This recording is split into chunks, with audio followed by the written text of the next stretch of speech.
That's a dry pan on a medium flame. What I want to do is toast it, and it's not a lot. And I know you saw the title of the video and you're thinking, well, Chris, sweet rice, you know, some of you may call it rice pudding.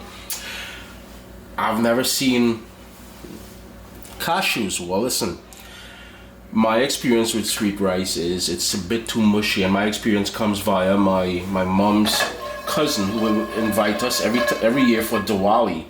And I remember being small, a little fella, and not understanding why I couldn't eat meat for a couple days, out of respect for going to the home that we were gonna be feasting at. My mom's cousin, Via, or Ivy, I think her name was. I found it too mushy, and I always wanted texture. And it's over the years, I usually add toasted nuts, whether it's walnuts, peanuts, cashews, all those different things to it, just to give it a bit of texture. No disrespect to the original recipe and stuff like that, but I like to put my own spin on things. And I just want to toast it up just a little bit. And again, a dry pan, yeah? It'll only take about 4 or 5 minutes. And that's just to bring out the nuttiness in the peanut, yeah? I'm just going to switch over into my rice pot now, yeah? And what we're using is plain old white rice. It's been washed and set aside there. Any sort of rice you want to use. I mean, I say not a long grain parboiled or something, because then it takes a while. Because this is the one time I would say we need to overcook or get it mushy. And you know, in the past when we cook rice, I've explained to you all.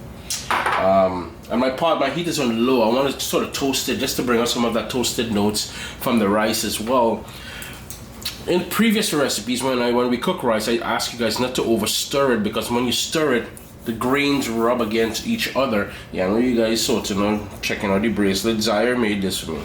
Well, he made it for himself, but I kind of mafia it. Anyhow, the grains would rub against each other, releasing starch. And to be honest with you, we want that. We want this to take on that starchy, sticky, yeah. And you're gonna notice I'm gonna use, you know, typically with 1 cup of rice you will go with 2 cups of liquid. I'm gonna go with 3 cups of liquid, so a 3-to-1 ratio, just to get that sort of sweet rice pudding texture that we're looking for. And you don't need to toast it for long. What I forgot to mention earlier, when I mentioned about fasting, the lack of meat for a couple of days, my home was a Roman Catholic home, so we weren't Hindu.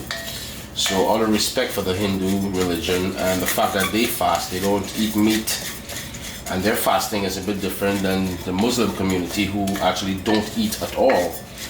With the Hindu community, they eat vegetarian or vegan meals. Nice and toasted now. So now we're gonna add the liquid that we're gonna be cooking with. Evaporated milk, and that's where all that rich creaminess is going to come from. And of course, water. Of course, we need salt. I've got 4 cardamom pods, ground ginger. If you wanted to put, in this case here, if you wanted to put a thick slice of ginger that you can fish it out later, that's fine. I just find that with and this is one of the few times I use ground ginger and cinnamon, it is because I want those flavors to be absorbed really deeply within each rice sort of kernel, I guess, rice grain. So yeah, so this is why I'm also using powdered cinnamon, and the printable recipe with full list of ingredients will be available at CaribbeanPod.com. And here goes that cinnamon. It may look like a lot, but I love me some cinnamon in there, yeah?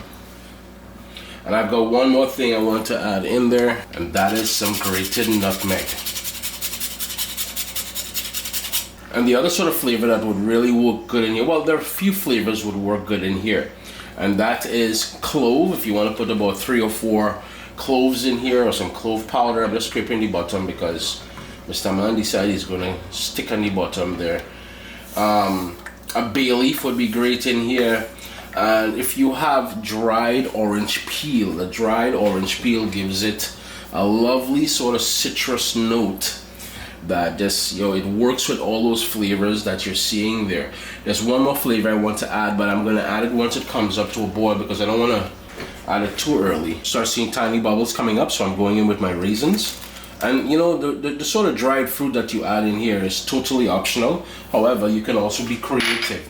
You know, dried mango, any sort of papaya, all those different things would work in here.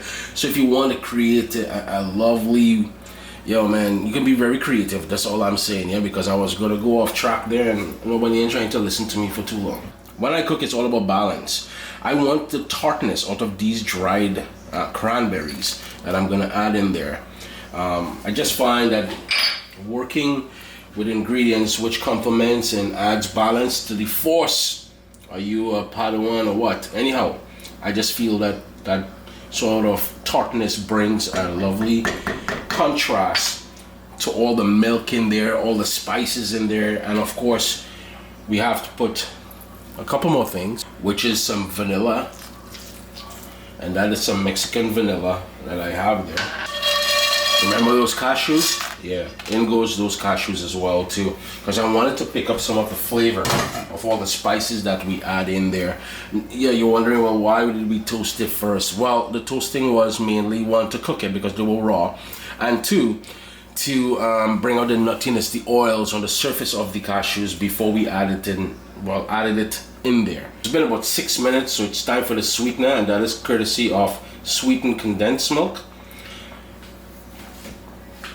If you wanted to use brown sugar, cane sugar, raw sugar, agave, whatever sort of sweetener you want to use in here. If you want to make, well, I'm not sure you're going to make it diabetic friendly unless you leave out the cranberry and the, well, any sort of sweet elements in there. But the point is, if you have that sort of fake sugar that you use for making diabetic friendly recipes, of course, yeah, but at your own risk. Uncle Chris is not encouraging that slackness. I am diabetic, so I am not going to be partaking other than to taste this. That's about it.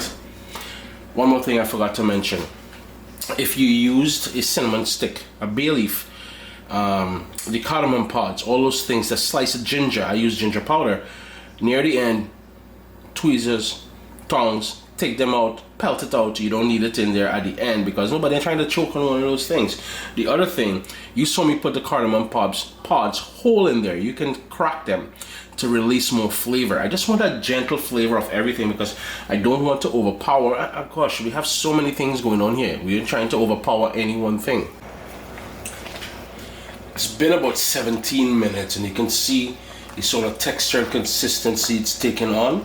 I'm just going to give this another minute or two, but at this point, because of all the sugars in here from the condensed milk, the sweetened condensed milk, I want to keep stirring it, especially the bottom, just to make sure nothing is sticking. In my case, what I have to be mindful of is the fact that this is a clay pot, a glazed clay pot, which retains a lot of heat. So what I may do is turn it off at this point. But make sure, you want to taste, you want to get all the spices right, you want to get the salt right, you want to get the sweetness right, and of course the texture. It's going to be mushy, there's no two ways about it. Any sort of sweet rice is usually mushy. Any sort of rice pudding is usually mushy. So what I would do, in this case, I'm shutting off the stove. It's been about 3 minutes since I turned off the stove, and you can see it's still bubbling. And look how plump the raisins are. Yo man, it's just the best thing going on here, yeah? The last thing I want to do,